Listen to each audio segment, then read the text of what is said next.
Happy Sunday. Hope you all are doing well. Super excited. We're getting closer and closer to St. Patrick's Day, and I'm really excited to share more Irish whiskey with you.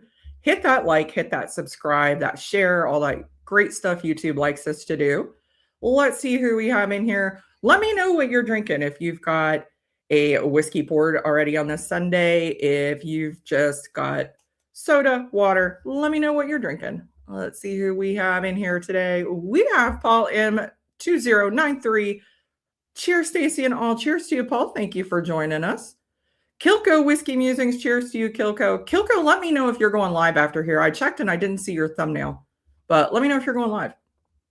We got Sugar Kitty Meow. Cheers to you, good sir. It is good to see you. Bourbon Whiskey Uncensored. Cheers to St. Patrick quarter year. It is officially green season. Green season for us started on January 2nd. And I was telling my guest, Christmas wreath came down. St. Patrick's Day wreath's already on the door. So I have already started decorating.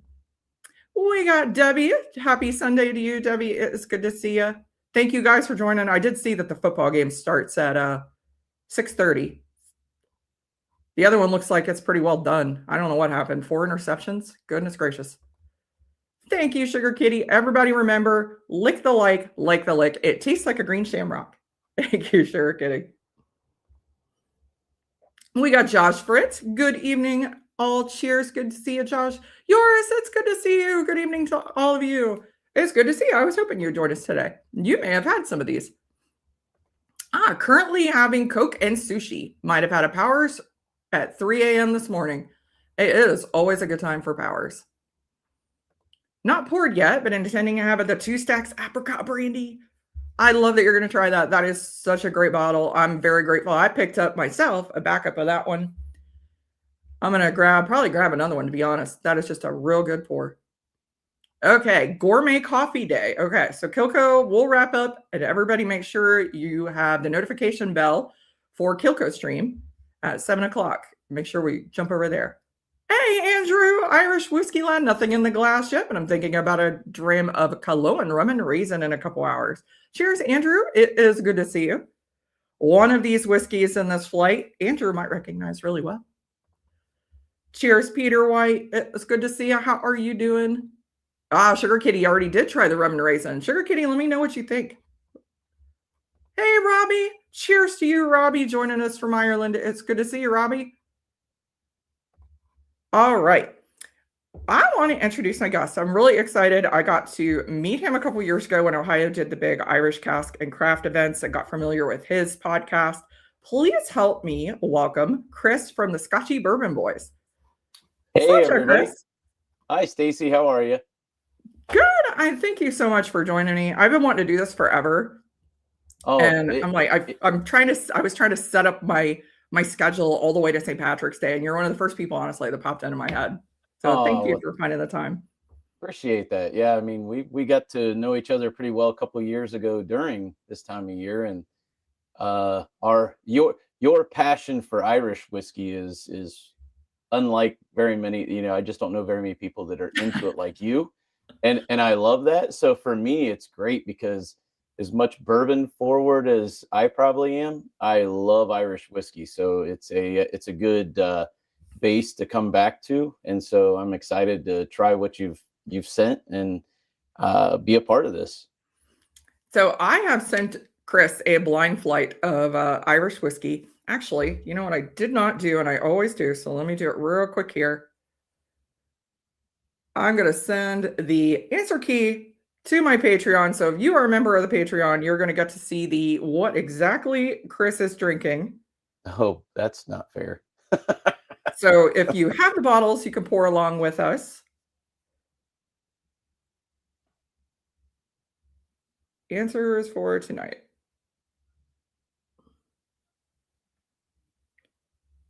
And I can spell. And it does feel like St. Patty's Day is almost here. It's like, wow. Is it almost 2 months exactly? Yeah. Yeah. Yeah, 2 months from yesterday. Yeah. And we here locally, we've already started preparing. We've got a whole lot of events coming up. If you are in the local Central Ohio area, February 21st, I am going to be having an Irish whiskey tasting event that is at the Hibernian Hall on 274 East Ennis Avenue. Get a hold of me if you're interested in getting tickets. It's going to be a great time, and it benefits our local Hibernians. So one of our Irish organizations, and they just raise money for charities locally. So look forward to seeing everybody. That's going to be just a blast. I'm looking forward to that a lot. But yeah, we have meetings like every other week, and it gets crazy. But our local Irish organization runs the parade here. So that's why I never stream on St. Patrick's Day, because I'm actually in a parade downtown. Yeah, I think last year I tried to get a hold of you and you said, yeah, that morning is chaos.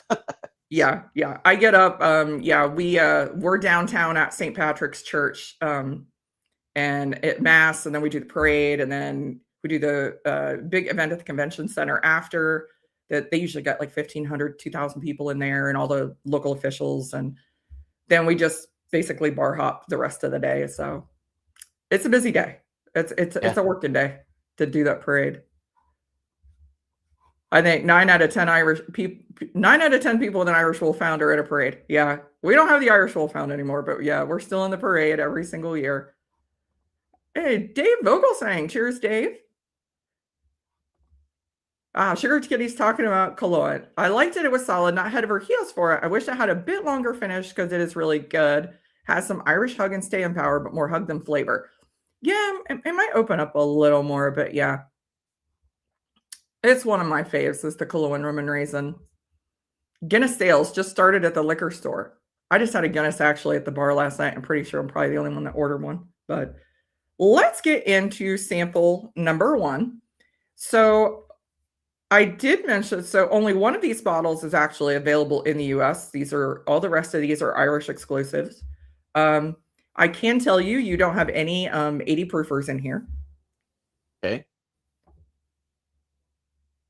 Now, at the end of this, all I'm going to ask you to do is rate them from your least favorite to favorite, but I might also have you guess maybe the year, maybe the proof.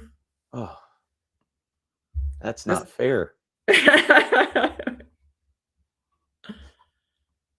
Well, one doesn't have the typical nose that I would get from most Irish whiskeys for me that are probably in that 80 proof range, where you get the, very fruit forward, the pear. This doesn't quite have that same nose to me.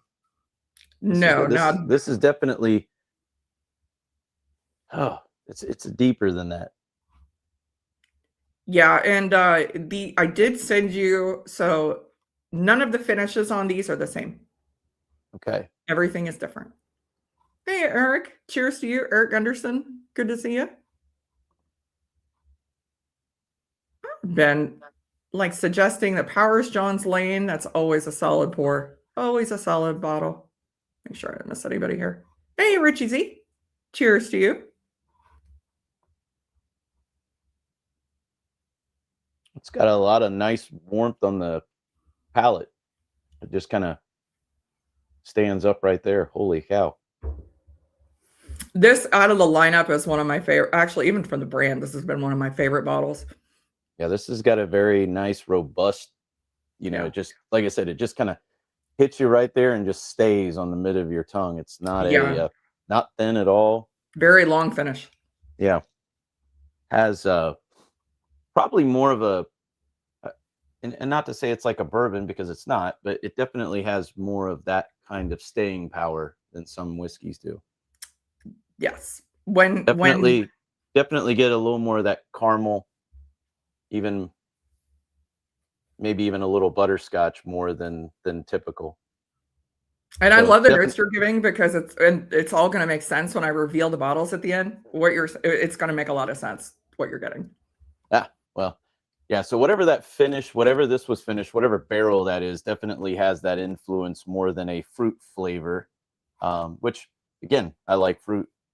It definitely has its. But this one, and even when you go back to it, it's got a. I get a little bit of apricot, but I get butter almond too. Yeah, that butter is kind of, I think, what's making me get like the butterscotch and stuff. Yeah. The nose is great. I'm going to take one more drink and then I'll probably move to 4 just to go switch it up. Cheers, Declan. It's good to see you. Hey, Top Dog. Good to see you.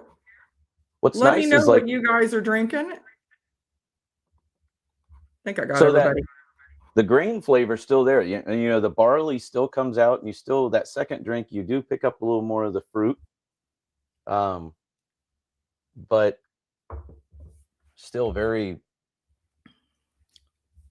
It's very oily too. The tears stay on the glass for quite a while. Yeah, that definitely, like, and you said it, these are not 80 proofers. There's no way that one is 80 proof because it's the viscosity is not an 80 proofer. It is not 80 proof. No. I mean, and it's got that second pour, it's got a little bit of a hug, you know, and I can't say that I always get that again on an Irish whiskey, but that thing's got a nice little hug going down and it's just kind of nice and even. So yeah, that's yummy.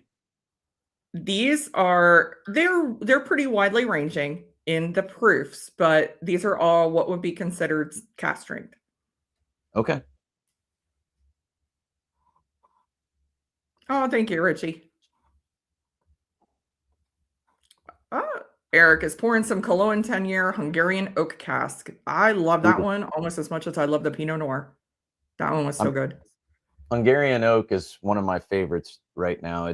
There's just so much good coming from Hungarian oak. I don't care. I think you could put vodka in it and it would actually improve it significantly.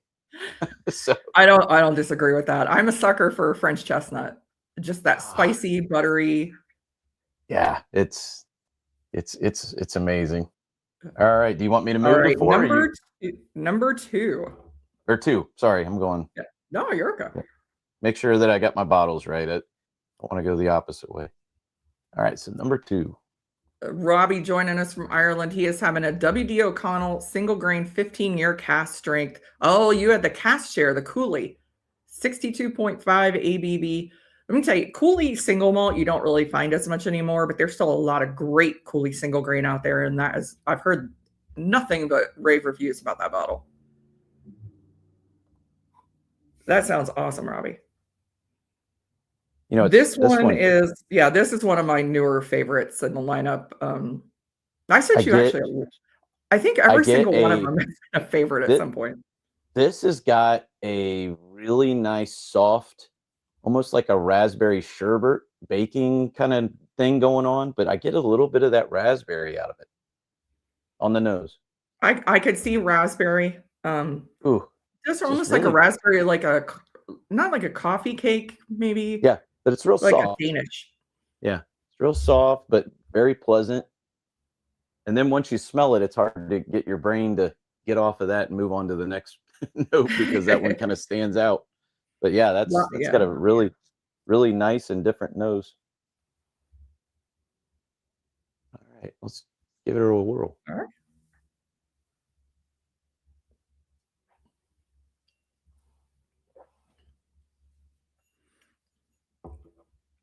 Palate goes in a different direction though than that fruit. all different.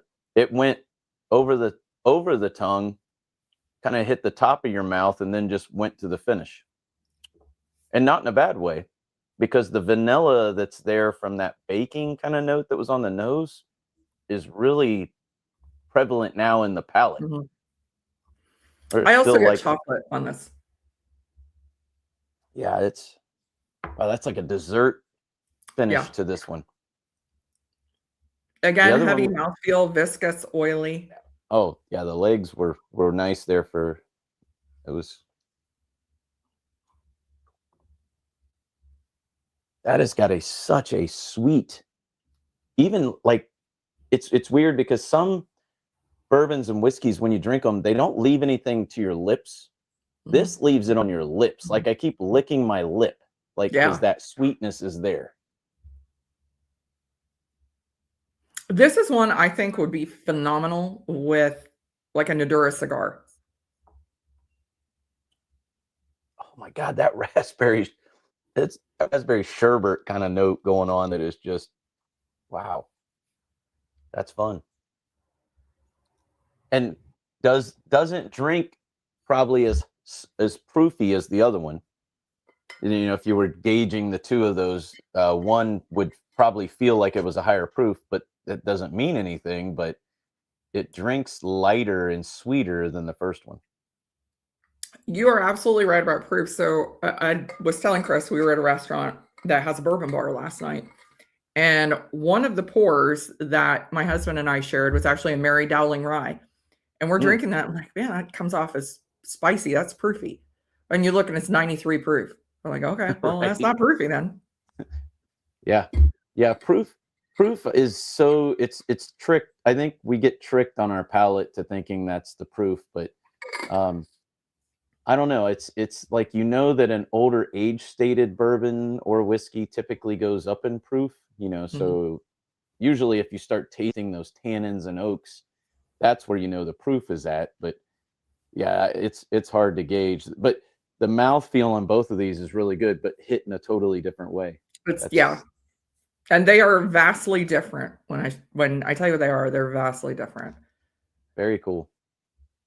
Yeah. All right. Number 3 is if I had to pick one out of the whole lineup to probably just drink my desert island whiskey, even not in this lineup, this would be one of the ones I would pick. So this is the one stranded on an island. You're like, give me that bottle. It's a good one. Actually, I like, you know, I would not be sad to have any of them, but now bourbon, correct me if I'm wrong, bourbon, as it sits longer in the barrel, the proof goes up, right? Yes, typically. Yes. Irish, and it's just because of the heat. Yeah. It's the heat. It by aging it with so much heat, you know, in the rick houses and so forth, the water evaporates, so you're left with a higher alcohol content. So Ireland, it's the opposite. So you'll get, the longer you leave it in the barrel, the proof. I've got 20 plus year Bushmills that's cast strength that's at like 43%. But drink's amazing. Yeah. And so a little different. You know what's crazy? We talked about this one day, and I can't remember who I was talking with, but you know, cast strength bourbons came out more for the fact that it was going to be a thing for people to buy a bottle of cast strength bourbon and be able to dilute it themselves, like to be able to add a little bit of water and proof it down yourself. Well, all the bourbon nuts, whiskey nuts so they love that bite and that difference of flavor, because it definitely brought out a different flavor profile. And so now everybody wants that. And obviously the whiskey world, tequila is following that. I mean, I see it in tequila with Cazacanes and so several other ones, that cast strength thing is becoming more and more popular. Yeah, I would agree with that. I think the Irish brands that, I mean, obviously you're always going to have your big names, you know, your Redbreast and your Jamesons and your Bushmills. But if you are a smaller brand trying to get a foothold in the US, you can't roll in with an 80 proofer. It's because unfortunately we are you know, it's just like people going to a bar and sitting down and drinking something that somebody has told them that is good. Yeah. Unfortunately, preconceived notions and our ideas of what we're drinking and the proof and everything have a lot to do with what our brain's telling us we're actually drinking. So yeah, now there you go. Peter's got a 39-year-old Enoch. Is that how you pronounce that, Peter? Cast strength is only 44%. Oh wow. But of that age, the barrel influence, that would be insane. Scotch is the same way. Yeah, it goes down. That sounds amazing though. So this one I get it on the nose. This one's different from the first two, but there's a looming peach note that I keep getting. And I'm not sure. Yeah, I could see peaches on this one. It's a little more ethanol forward on the nose too. That's the other thing I noticed is like me fighting a cold. It's like I get a little more ethanol. This might open you up. Yeah, it comes out of the glass a little different. This one, I'm wondering if you put Vicks in it, knowing that I'm fighting this. You're like, I'm going to put some Vicks in there and we'll fix him. No, but I could have helped you with that. I do have it's downstairs. I do have an Irish it's 66% ABV, and it is a malted rye Irish whiskey. Oh, yeah. And that one I've used in hot toddies, and that'll open you up all right. Ooh, It drinks this is really nice. delicious. Hey, Now Donald, good evening. How are you doing? this one hit the front of the palate, then stayed on the tongue. I mean, this one hit different than two. Definitely brought the front of the tongue a little more involved than the first one. Yeah, fruity and then baking spice. Yeah. When you go back to the nose now, the baking and the vanilla is what I was just going to say. Yeah. There's a vanilla note that was not there the first time I smelled it. Yeah, as soon as you take that first sip, that I think that vanilla comes through more. I was Very, very oily. It's like sorcery that we deal with in the whiskey world is just crazy. But this is what I love about good single barrels or barrel proofs and things like that, is that you get the chance to experience the glass changing. And sometimes when you get, and not that there are brands that have great 80 proofers or 90 proofers, but when they're small batched and they're batched with hundreds of barrels, typically you don't get that change in the glass. The glass stays pretty true to what it was the first time you smelled it and the first time you drank it to the third, fourth, and fifth, where these are all like very different from, not very different. You're bringing out different notes. And it's one of the things I actually do enjoy about Irish whiskey, and I kind of find myself gravitating to with bourbon as well, is I like the finished bourbons. I like the cask influence. I like to see how you can take that spirit, that base spirit, and alter it and change it, enhance it with different casks.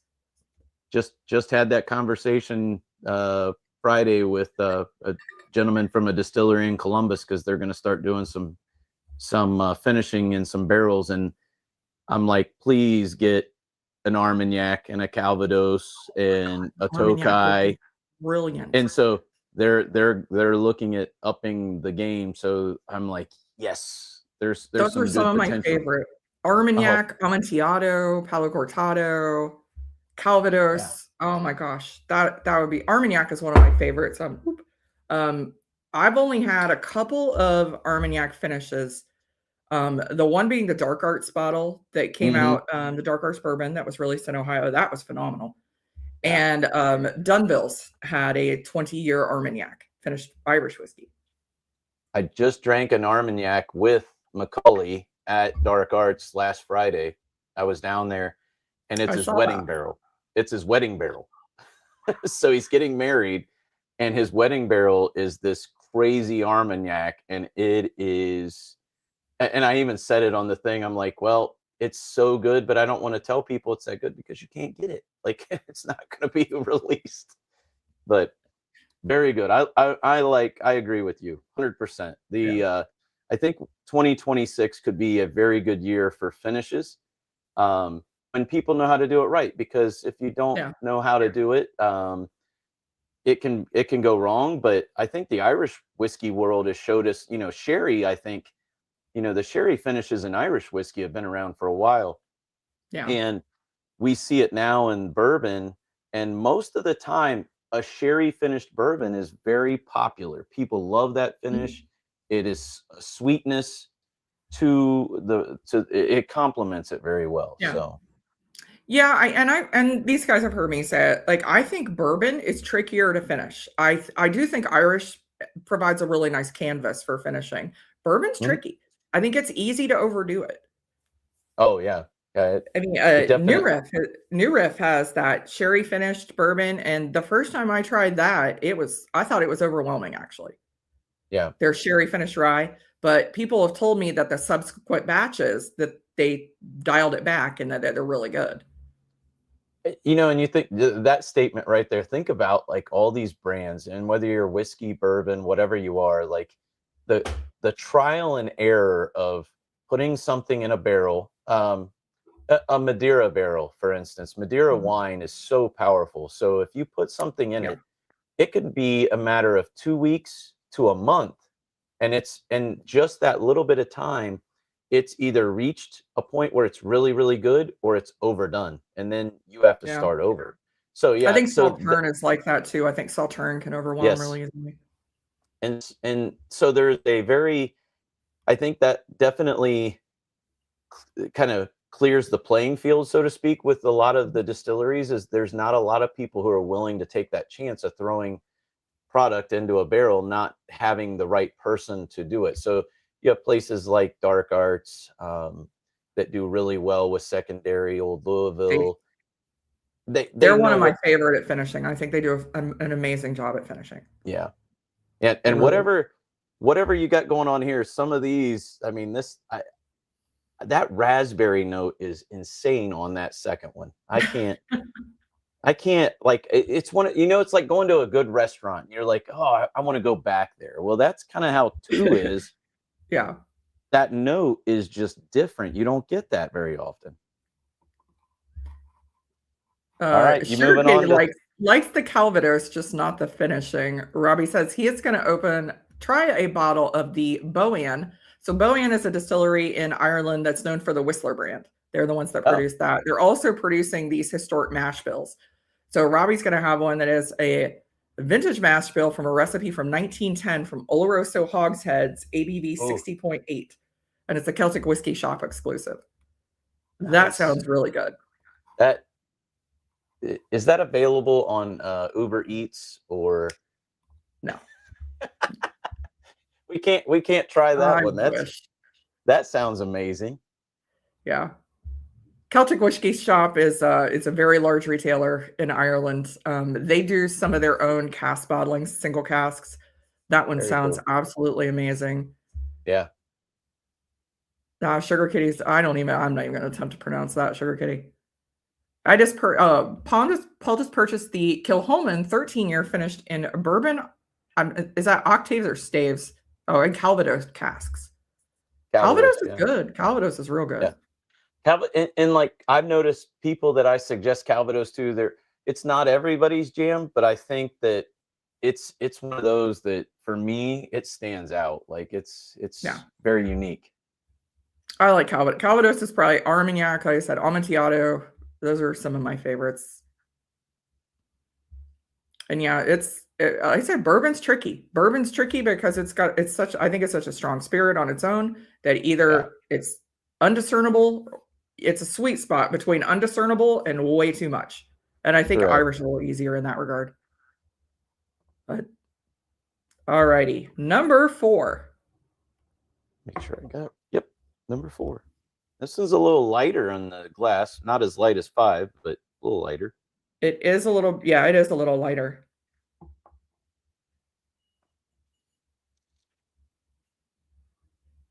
Much richer on the nose. Sagamore Sherry is really good. I actually was the Advent calendar that 21090 did this year. Apparently, I like the Sagamore Manhattan finish. Who'd have thunk it? Sagamore has for years had one of the best double oak ryes that is just, it tastes like a Milky Way. Mm. I have that bottle downstairs, actually. They did for Mash and Drums event that they had at Sagamore year before last, I think it was. They did a VDN cask in a rye, and that was just so good. I'd never, VDN and rye just go hand in hand. Yeah. Yeah, not a common thing either. I think probably the only other place that I've seen do VDN casks is Starlight in Indiana. Who did it? There was an Irish VDN cask. I have a couple. I have a peated Irish that's cask strength from Short Cross. They did it was a cognac seasoned VDN cask, and they finished a peated Irish whiskey in it. It was actually the first release, first single malt Irish whiskey released in Northern Ireland in 75 years. Wow. And I'm thinking Culloden did a VDN cask. Oh, that's right. Dusty Dan did do one. That is right. I think I drank it before. I'm not sure if I had that same one, but I've had a Dusty Dan Sagamore pick. Hey, Gandy Rose, cheers to you. This nose is trickier for me. I can't get an exact. It's very different than the first 3 you've had. Yeah, it's like I can't pull out exactly what that note is. So I'm feeling like that's got to be whatever the barrel is influencing that nose, because I can't really like I get kind of figs on that. Almost like Fig Newton, Mm, like the Fig I Newton wouldn't cookies. disagree with that.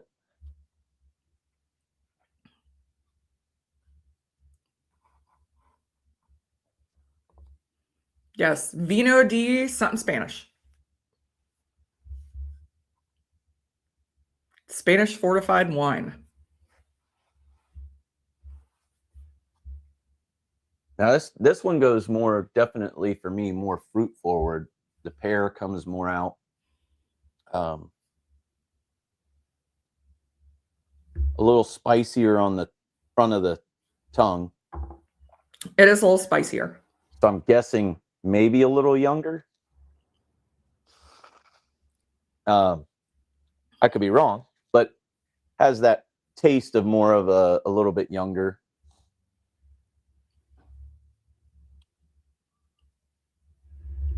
Yeah, these last two are very different.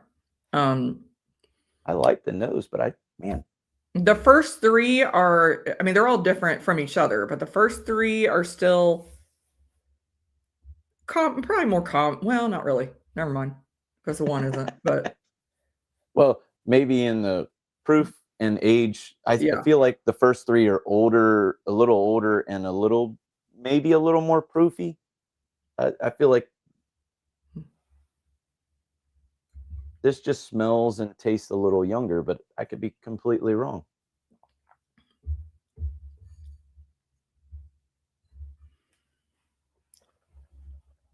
I Definitely can more. tell you number 4 is one you would have to go to Ireland um, to obtain. That one is not available in US at all. That is definitely more honey on that one. A little bit of Yeah. pear. That fruit, like I would compare it to like a cantaloupe. It's got like some of those notes, but it's definitely honey. The honey sweetness is there, and it's not the sweetness like the one that went vanilla. It's a little different. Mhm. This one reminds me, and I think I get the Fig Newton kind of cookie bread pudding kind of thing going on with this one because it is similar to a whiskey that I do use in my bread pudding. Yeah. So that could be just a kind of a relation that I'm coming up with because of that. Yeah. And again, very good and different in its Mhm. own way, but very different Yeah. from the first three. They've all been just unique, very unique. That's what I can't wait to be done with all of them and go back and nose each one Yeah. and be like, holy crap, I either did not smell that and now I do, or I did and it works. But that I always like smelling the glass like after you've drank the other ones Oh to my see gosh. if I love coming back to the glass like a few hours later once it's dried yep. out and you just nose the glass. You get so many aromas. I think that the note that always kind of sticks is the chocolate and the really like that chocolate molasses note in a glass. If it's Mhm. got it, man, it's on it for hours. Yeah, that molasses, honey, just, Yep. Yep. it's the best. All right, number 5, which, yes, it is the lightest. Yep. Just so you guys know where we started, pretty big difference.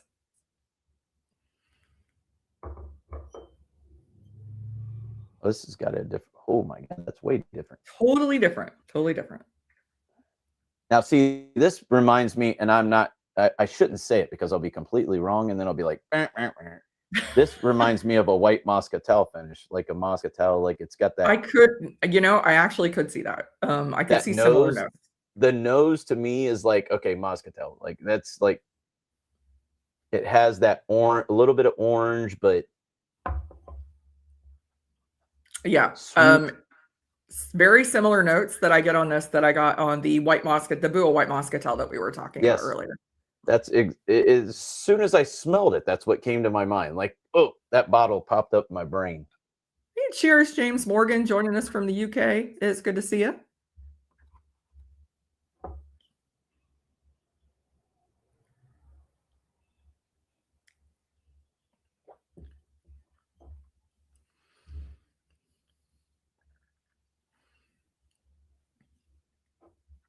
This one goes in a completely different direction than the first 4 you had.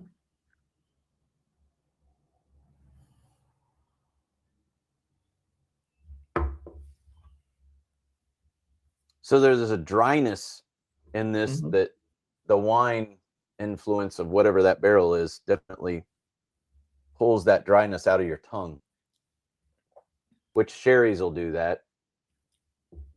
But this is probably one I've not had before, so I won't know. So, but it does have that, like, you know how It like does have a little sometimes drying, yeah. the drying factor comes in and it just kind of Yeah. sucks the moisture out of your tongue. I like the way this drinks though. Man, that nose is so it this fit. I'm gonna guess that this finish, whatever this barrel is one I probably not had. I don't think it's not one that is Not common in common. bourbon. There is a bourbon that Yeah. I'm aware of that does use the same cask, but only one that I know of. I mean, The I'm sure legs there on it probably is more are than one, but insane. it's not That common. thing's for as light as it is, it sticks to the glass like crazy. The finish is not common even in Irish whiskey. It's This brand is kind of one that picked up this finish and have ran with it and are becoming very well known and very good at this type of finish. oh my god, that's that. Ooh.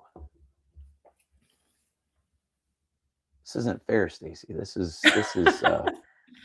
this is mental judo that I'm going through right here because that so two had that really nice sweet dessert note to me with that raspberry and the vanilla. This is different because it doesn't bring in.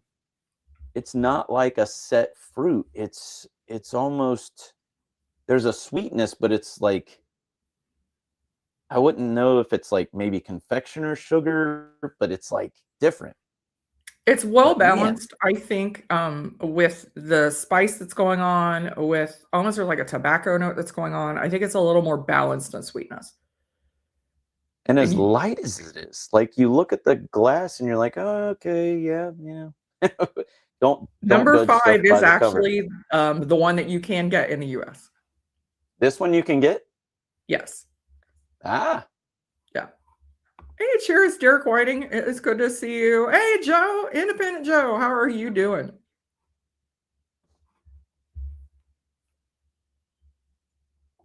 mm. And it's a cast strength. Yes, these are all cast strength. I'm just waiting for you to pull out the Jameson orange on me or something and be like, ah. No, it is not Jameson Orange. No. No, that sucker it's good for what it's designed for, which is cocktails. But if you try to shoot it, it's like Right. orange tax. That's why I'm like, It's you not made it through fun. the first 4. We'll throw that in as no. I'm just kidding. No, if I really want to mess with you, which I think I did to Kelsey, I would throw in usually a potchine, so you'll be pulling out samples. All of a sudden, one will be completely clear. Oh, that's But not yeah, right. I have probably like 10 different Irish poutines as well here. You know Which what? I don't I think I've love it. ever had an Irish poutine.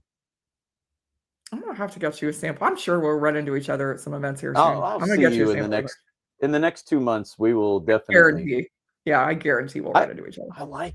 Okay, so now you want me to actually rank these? Oh, and yes, rank them from your least favorite to your favorite. Oh wow! All right, let me try to eliminate a couple here real quick.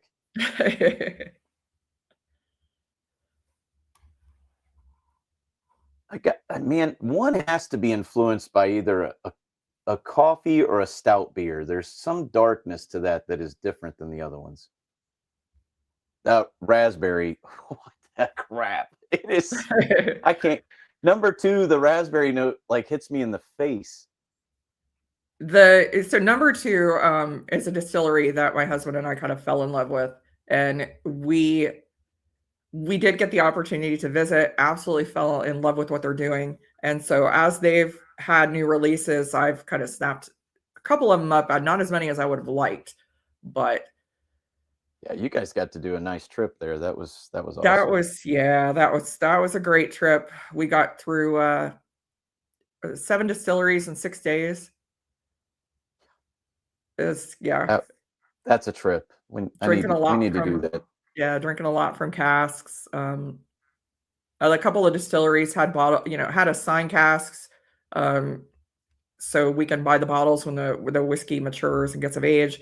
A couple distilleries had bottles for us. They made us exclusively for this tour. The Wow. one gifted us bottles. Yeah.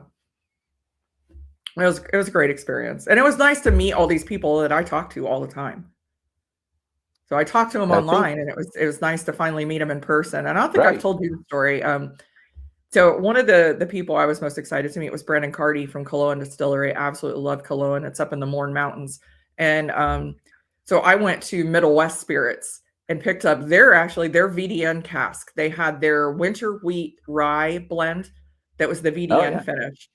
And I gifted that to Brendan. So a bottle of our Ohio whiskey made it to the Mourne Mountains in Ireland. Oh, very Yeah. nice. So the smallest distillery in Ireland. Yeah. So Ryan's They got a probably kick out of excited that. that Ryan's got a bottle in Ireland. He's probably happy about that. Yeah. Yeah, they got a kick out of it. I made sure I tagged them on Instagram with it, and they got a kick out Oh of it. yeah. Brendan's enjoyed it. Brendan is known for he's known for using unusual mash bills, so he'll use oats and rye and all kinds of things in his whiskey. I mean, for years when distillation has been done, that's what it's been all about, whether it's wine Oh yeah. or a spirit of any kind. You know, we probably wouldn't be here today thinking about the different things that we're trying if it weren't for somebody saying, "Hey, I'm going to step outside the box and try something a little different." Yeah, Brendan Cologne is very old school. It's probably about the whole distillery is about the size of your two-car garage. And they use paddles to stir the mash up. They use the only thing they use electronics for is the stuff they have to report for government purposes. I mean they're measuring by sacks of grain because they said that's the way it used to be done. So that's what they do. Is 3 the one you said you could just drink on a beach? Oh yeah. That's exactly what I just thought when I was drinking it. Mm-hmm. It's and it's hard to give that one like my favorite, but it's just so stinking solid. It's just got a great. Yeah. It's really good. It's my second. It's one you have to chase down to get, and it's my second one. I will probably try to find a third. It's while they're out there. I don't know. I know Robbie's had it. Robbie isn't. If you're still in chat, you're gonna recognize. Well, you'll recognize. I know you probably had all these, but number 3, I know you'll recognize because Robbie's definitely had it. James, you might have. You probably have had some of these.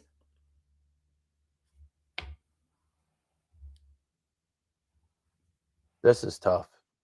Really, 4 is the only one I've taken out of the running yet. And not that I dislike it. It just didn't compete with.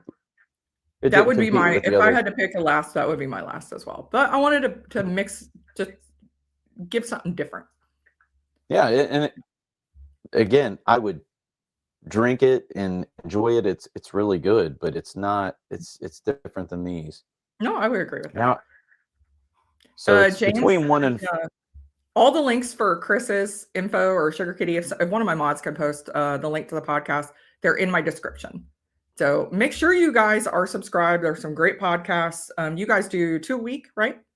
We do Tuesdays and Thursdays, and yeah, we are mostly bourbon. We will involve some. Well, we do an Irish podcast here coming up, and we try to stay local. We don't go to the extent that you do, Stacy.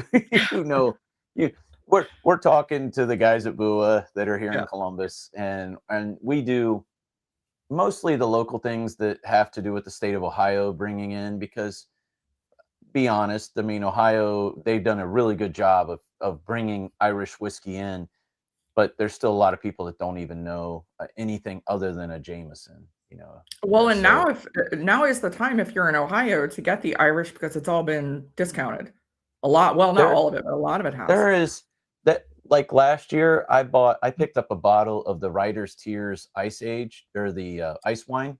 The Enniskillen, that's phenomenal. My God, that was so good. and they discounted it, and I'm like, yeah, this Clonakilty is the one that was finished in the barrel stout. It was one of those, and I like that barrel stout flavor that it just. You gotta look for. Uh-oh. So this is an exclusive to Ohio. This is the Clonakilty. This is a single pot still, their own single pot still distillate, and it's finished in blackout stout cask from Great Lakes Brewery. What? When? It's in Ohio. It's out now. Okay. Yeah, 48% ABV. I think it retails for like $65. Well, I think this bottle, this is 57.85 or 57.6. But when this bottle came out last year during Irish Whiskey Festival and stuff for Ohio, I think they were right up around 100, 89 or 99. And then they dropped them down, and I'm like, that stuff is insanely good. Like, Yeah, there's bargains to be had right now. That's for sure. Yeah, if you're in the state of Ohio or even if you're not in the state of Ohio, but you're close and you're looking for an Irish whiskey, go on ohlq.com. You can see whoever's got what the closest to you. So if you're in Indiana, you can see like, hey, who's closest to me? But you're right, Stacey. There's some great deals. What was the brand that had the really nice blue bottles? Is it Waterford? Started with Waterford. Those bottles that were so good. The peated Waterford, I can't remember, Finiscourt, I think it was named. That was one of my favorites. That was actually really, really good. The cuvee was delicious. The cuvee coffee is very good. The Liberator bottles, they're all half off. The JJ Corey, the single cask they did for Ohio, are half off. There's a ton of the Clancala from Ohaskra. Yeah, make sure you guys go over, give the Scotchy Bourbon Boys a sub on YouTube. They're also on Instagram. They're on Facebook. Yes, Robbie, you're right. I always forget about Boylick, that they are producing whiskey now. You're 100% Boylick is the smallest now. Eric, speaking of Pachin, last dram will be the 2 stacks Irish. That's actually Cologne Irish Panger Pachin, the white cat. Oh, that is one of my favorites, Eric. It is absolutely delicious. That is a great Irish Pachin. Thank you, Richie. If you are someone who follows podcasts, likes to listen to podcasts, go over there. You can find the Scotchy Bourbon Boys. Appreciate it. You on sale? This is absolutely ridiculous to try to get this down to the final 3. I can't. I'm trying. It's hard. Like there's something in each one of them that I really like. And I'm like, I don't want to. They're very, very different. Oh, thank you, Eric. Just got another sub. Hey, Emily, how are you doing? Missed you. It's good to see you. Missed you.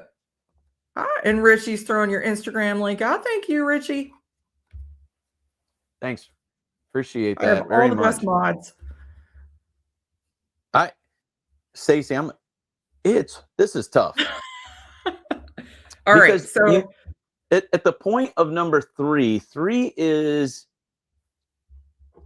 the more like balanced, like, okay, I'm going to drink that. And like, just like you said, it's different, but I don't want to pick that one. I want that to be where it's at, number 3. Okay. But I'm stuck between 2 and 5 because this note. And then I went back to. So let's start with the last place one.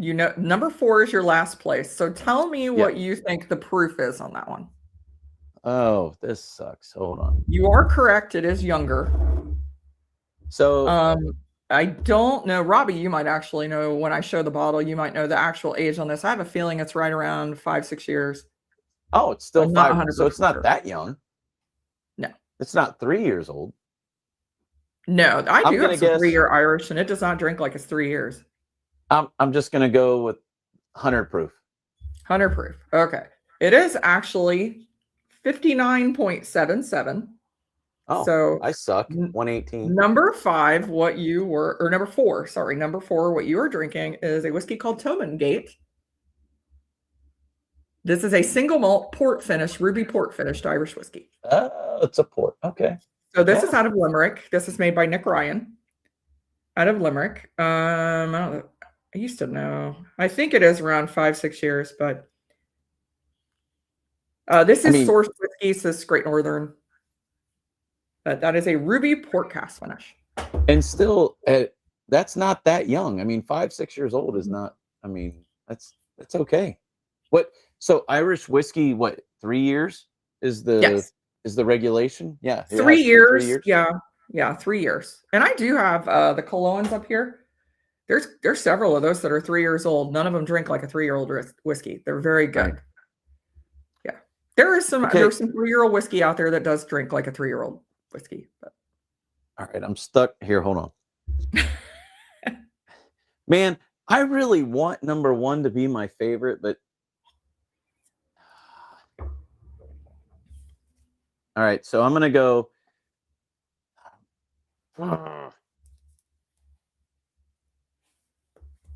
God bless it. It's got to go this way. It's just the way it is. Hold on. All right. And anybody want to try Tomangate?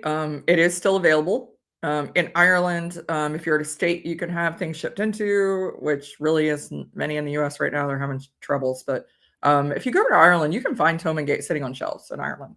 It is a brand that you can pick up. They do a very nice job on marketing on the bottle and the whole. You get this little coin on it.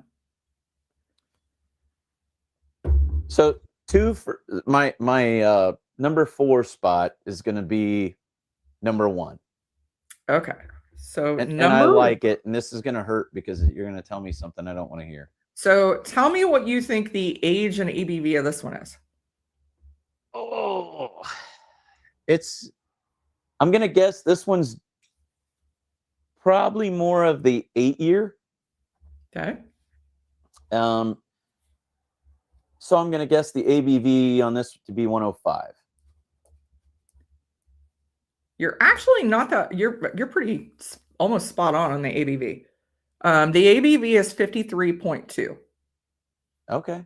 So I feel better about the first one then. Bit off on the age. So this is Dunville's 21-year. This is Irish single malt. This is a Palo Cortado cast finish. This one won Irish Whiskey of the Year a couple years ago. This is cask 1197. That is why it is darker than the others. It's because of the time it's been in the cask. It is so easy to drink that that probably is. I should have guessed a better age because it's definitely aged longer. Yeah. I always get and Donald Rant's here and I talk about it. I get like those Danish butter cookies in the blue tin. That's what I always get that note on Palo Cortado. Yeah. When we first went through that is the one I wanted to be my favorite, and then there was other things that kind of pulled it away. But it's so good. It is very good. It is it might have lost a little something because like I said, we just finished the bottle of this. Dunville's is known for just phenomenal single casks. They win Best Irish Whiskey every year for their whiskeys. I think they won again this year for a different Palo Cortado finish. They're kind of known for single malts and sherry bombs. So a lot of PX finishes. I've got a lot of Palo Cortado finishes from them. Just some really good whiskey, especially the cask strength that you have like this one. This is a single cask. It was very good. Very good. Yeah. I can't fold it for anything. I would enjoy that if that was the one I had to drink. So number 3 for me was number 5. Okay. And I like that one. Holy crap, it came alive. I did not expect out of that light glass, as light as that distillate is. It's good. So let me ask what the age and ABV you think that one is. Well, the number it can't be that. So I'm guessing 5 years old, and the ABV.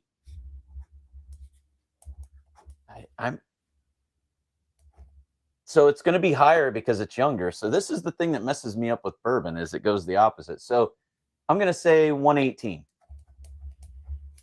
Okay. 5 and 118. Age, you're pretty spot on because it is probably rough, like 4.5, 5. So yeah, you're pretty spot on with the age. The proof is 126 proof. So what you are drinking is 2 Stacks apricot brandy cask finish. That's where the orange. Yep. Yep. Wow. So when you said you were getting those similar notes to the Moscatel with that orange, you're 100% correct. Yeah. That's a very good. And drinking that last little bit of it, that is a really good bottle. So this is actually available, and they do have, it's in the US shipping from the 2 Stacks US website. They do deliver to Ohio. They deliver to everywhere but Utah and South Dakota. And it is currently $50 for that bottle for 126 proof. Excuse me. That's a very unique in the Irish whiskey world to have that flavor of orange, apricot, whatever. That's super unique. So, and so 2 Stacks does brandy cask finishes probably better than anybody that I know. They do a blackberry brandy, cherry brandy, apricot brandy, apple brandy. They do pineapple brandy, raspberry brandy, blackberry brandy. I got all of them. Yeah. I got a lot of them up here, but the blackberry sounds amazing. I'm gonna have to find that. I do have a bottle of the blackberry. So yeah, they do. Those are in their fruit drop series. Those are 100 proof. But this is one of the original bottlings. So while these are still available, they're only $50 for the 126 proof. Wow. So that's crazy. That one surprised me. I thought, because, again, judging by color and everything, you're looking at it and you're like, but that one just kept just hitting in a different way. That was good. Sugar Kitty has it in his glass right now, positively candy. Yeah, and the thing I didn't know if you picked up on this. Thank you, Sugar Kitty. So you can put that out there if anybody still wants to get one of these these are the older bottling styles. I don't know. One of the things I don't know if you picked up, this is actually 2% peated whiskey in here. No? It's real in the finishes. I think it just makes it almost like a tobacco note. Yeah. But it's so light that it's probably, It's very subtle. All right. So number 4 was number 2 for me. All right. And that originally was going to be my number 1, I think, when I finished, because I love that raspberry note. But then 3 it's not fair. It just is so drinkable. Well, and honestly, those two, it says a lot about number 2 that it even is, and it can hold up to number 3. So tell me, what do you think the age and ABV of that one are? So 2 is going to be, oh my God, I screwed up 1 so bad. It's like, I don't know. You've done good on the rest though. 55 years? I don't know. Hold on, let me think. I'm going to guess 16 year, and I'm going to guess that the ABV is 110. 110. ABV, you're pretty close. The ABV is 58.6. Okay. So not too far off. Nah. This actually, I tell you, the 16 year says a lot to how well this distillery does things. So this is Copeland 25.1. This is a 5-year whiskey. Wow. So the cool thing about this one, this is a distillery we fell in love with. It's in Donaghadee in County Down. It's up on the coast. This is a cask strength double distilled chocolate malt whiskey. There's this raspberry. Yep. The chocolate malt brought it. Yeah. So they're one of the few distilleries in Ireland that use it. I love them. They're using chocolate malt, crystal malt, rye. I absolutely love this bottle. I wish I'd bought 2. That is a bottle that is, like I said, if you were drinking it after dinner and you just wanted to pour yourself a nice little glass, that is a dessert. It's super good. I think that one would pair well with like a nice cigar too. Just that, Yeah. yeah. I get a little coffee on that one. I love that bottle. Yeah, it's Yeah, Sugar Kitty, you still need the yeast strain if it's got that kind of raspberry. So it must be, yeah, it must be probably a combination of the malts they're using, the yeast they're using. for sure. Yeah. Yeah. And yeah, Sugar Kitty was drinking that the Two Stacks apricot brandy, and he said, I kept smelling Pete. I'm like, what the fuck? Where the hell is that coming from? I had let it last night and I thought that was it, but then I'm like, it must be the Two Stacks. It is from the Two Stacks. Just a little. Isn't it? And just to know that 2% did enough to just put it in there, but not overdo it. Yeah. So Two Stacks also does the dram in a can. So that is also their whiskey in a can. That's got 2% as well. I haven't seen that. Yeah, these aren't in Ohio yet. They are in the US. They'll be coming to the US. And I mean, they do a lot of their different whiskeys in a can. They do Irish cream in a can. Oh, nice. Yeah. All right, number 1. So what do you think the age and ABV of that one is? Man, that one drinks so good. God. Yeah, I love that one. Oh, it just has the right vanillas and again, and I'm probably jaded a little bit by bourbon. That one is very bourbon-esque to me. Like it has The a lot cask of that. comes through a lot of it's woody. I would agree with that. Yeah. Out of Yeah, all of them. and Yeah. to a fault, that's my palate, unfortunately. But so I gotta guess an age. Well, I've totally screwed up on the age statements pretty much. So oh wow. I sent you some curveballs. Yeah, well, I mean, it's like I don't know how to even guess, but I'm thinking this one's the oldest. Am I right? No. God. All right. Well, 15 years. Okay. The ABV has got to be down because it's so easy. 105. Okay. So the ABV on this one is 59.1. I suck again. Okay. So, this is a 10-year-old. This was a special bottling done for the Redbreast Birdhouse Club, which is their online club of kind of their enthusiasts. And you can only get this on the secondary. There's still plenty available on the secondary, which is how I've gotten a couple of these. This is the Redbreast 10-year single pot still. This is an old trad pot still, kind of like Gilby style. Stacy, I swear to God, I was going to say this tastes like Redbreast. You're right. You're right. I'm like, Redbreast single pot. It has that just mellow quality that I just want to just drink it. Yeah. Oh wow. It has that Redbreast single pot still. This is probably a little different than like a Redbreast 12 in that this is more of a traditional pot still, oily, Oloroso sherry bourbon cask. Probably I think it's kind of like John's Lane. This tastes older than Redbreast 12. Yeah. Like I feel like this is up in like some of the older, and it's younger. It's 10 year.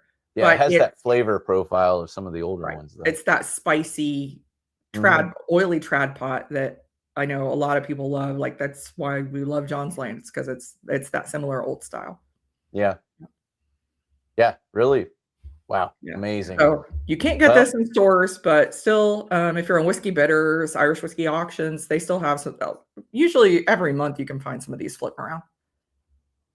Yeah, and I mean, and like with Redbreast, they're always having things in the States, so there's always some options out there. So yeah, go for it. They put out some amazing product. There's no doubt. So hey, Yoris, yeah, check out Yoris Irish Whiskey Auctions. Like I said, these usually go I know US, which is 100 to 150 US. Plus the shipping, but they're worth it. Robbie's in here. I know Robbie's had it. He can tell you. I've picked up a couple of them. It's definitely a favorite among my Irish whiskey drinking friends. Yeah, it's I can see why. It's just that's a great drinker. So yeah, unfortunately, so around that one actually launched around 2020. That one was the one that was available in Ireland. The US got the Redbreast small batch. That was a cask strength bottle, like a baby blue color label. That one released in the US roughly around the same time. So, although US is getting a new release, guys, for Redbreast. It launched in Ireland. You could do pre-orders, but there are some US sites. If you email me, I can let you know where they have them. So you can check and see if you're in a state where you can get them. It's totally US. And there is a Redbreast Muscatel. So look for my review this week. I will try my best. I suck at editing and getting things out on time, but I will try my best to get the new Redbreast review out so everybody can hear how it is. Yours has seen those bottles at auctions. Never lucky enough to get one. Yeah, they're. I'm pretty sure Anthony at Irish Whiskey Auctions ships to you yours. Pretty sure. But yeah, sometimes they'll go for a little higher. Well, Chris, thank you. So what do you guys have coming up on your podcast? So, I mean, I think for us coming up, we are getting geared up for New Orleans Whiskey Festival's coming up here pretty soon. I think it's in late February, maybe 1st of March. So we have that. We'll be having our podcast, which will be related similar to what we're doing today with Irish whiskey. But, we're always out trying to, in the bourbon world, similar to the whiskey world, it's just hard to keep up with all the new brands. So we're constantly out trying to talk to the new brands, whether they are non-distilling producers, whether they're actually selling their own distillate. But we kind of every Tuesday and Thursday, that's what we're trying to do, is find these different brands, bring them to light, kind of how you are today, because not all of these are available to the everyday consumer. Most of the stuff we do is going to be everyday stuff. Like you can go find it. We're not doing reviews on Pappy 23 because we don't need to do reviews on Pappy 23. But we like to bring to light a lot of the new distilleries. Ohio has a lot. Oh my gosh, there's so much going on in Ohio. Went to the whiskey festival here not too long ago, and just so much new stuff. And I always challenge people to, just like drinking these samples, to go in with an open mind. That I hear people say in the bourbon world, oh, it's MGP, I don't want it, or it's this brand. Go in with an open mind. There's so much good coming out right now. People are figuring out how to proof to a good palate. They're learning how to blend to a good palate. There is so much good stuff coming out, not only in the whiskey but bourbon world. So, but yeah, that's ours will be on that task every week, 2 days a week. So, yeah, and make sure you guys check out the episode from this past week, Dark Arts. I loved it. And like I said, I bought my first bottle of Dark Arts at the Single Cast Saturday here back in November in Armagnac, and I would love to try to hunt down another one of those. What's crazy about that, real quick, is so we had a podcast on Thursday night, and I wasn't on it because I can't be on a lot of Tuesdays and Thursdays.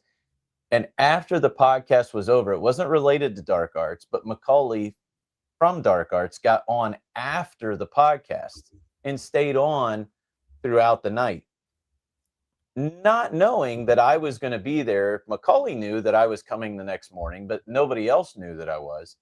And so I went down the next morning, and I show up, and we do our thing, and we do a live and talk about all the new things Macaulay has going on.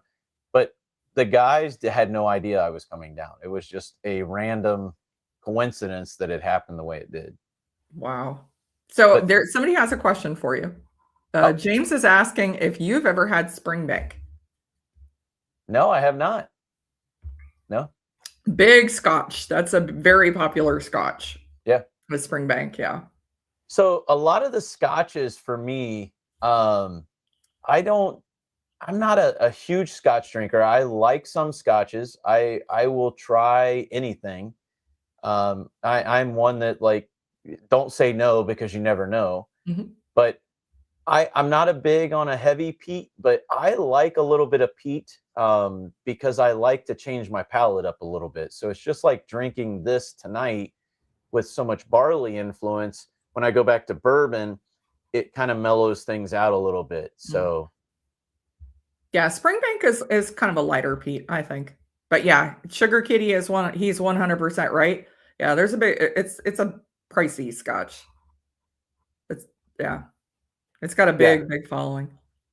Yeah. And so like while some of the guys might drink more of it, I'm not big on scotch as much. I'll drink it more on an event, or if somebody says, "Hey, try this." But it's probably not my go-to. As you can see, I have so much bourbon, it's insane. So I can't keep up with the bourbon and Irish whiskey enough to to drink. And I love tequila. So unfortunately, if you don't, I love tequila, so I will drink good tequilas and enjoy them as well. So I say the same thing. Like I can't afford to be a big Scotch fan. You can't afford to follow 2 international whiskeys.